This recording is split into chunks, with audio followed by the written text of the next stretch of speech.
Hello childrens, welcome to my channel Easy 60. இன்னைக்கு NCERT class 10 ஓட pair of linear equations in two variables அந்த சாப்டர்ல exercise 3.2ல first sum ரெண்டு equation கொடுத்துட்டு substitution மெத்தட்ல சால்வ் பண்ணுங்க அப்படின்னு சொல்லி கேட்டிருக்காங்க.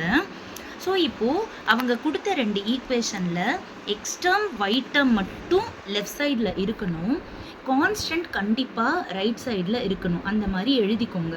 எழுதிட்டு இது ஈக்குவேஷன் 1 ஈக்குவேஷன் 2ன்னு மார்க் பண்ணிவிடுங்க.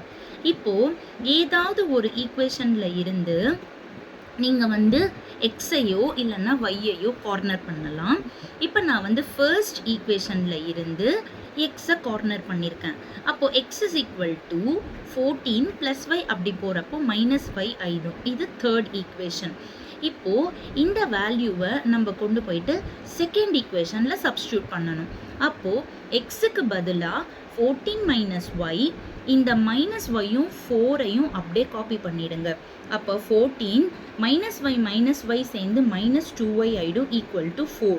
இப்போ இங்கே y நெகட்டிவாக இருக்கிறனால -y அப்படி கொண்டு போயிடுங்க, +4 இப்படி கொண்டு வந்துடுங்க. அப்போ 2y = 10ன்னு வந்துடும், y = 10/2 5ன்னு கிடச்சிடும். இப்போ நம்மளுக்கு கிடைச்ச y வேல்யூவை கண்டிப்பாக நம்ம தேர்ட் ஈக்குவேஷனில் போட்டோம்னா சிம்பிளாக ஆன்சர் முடிஞ்சிடும். எதில் வேணும்னாலும் போடலாம், ஆன்சர் கிடைக்கும். பட் தேர்ட் ஈக்குவேஷன் நம்ம ஆல்ரெடி கார்னர் பண்ணி வச்சுருக்கோன்றனால எக்ஸ் வேல்யூ உங்களுக்கு இதில் ஈஸியாகவே கிடச்சிடும். ஸோ நான் இப்போ தேர்ட் ஈக்குவேஷனில் சப்ஸ்டியூட் பண்ணியிருக்கேன். எக்ஸ் இஸ் ஈக்குவல் டு 14 - 5, அப்போ எக்ஸ் இஸ் ஈக்குவல் டு 9 ஆகிடும்.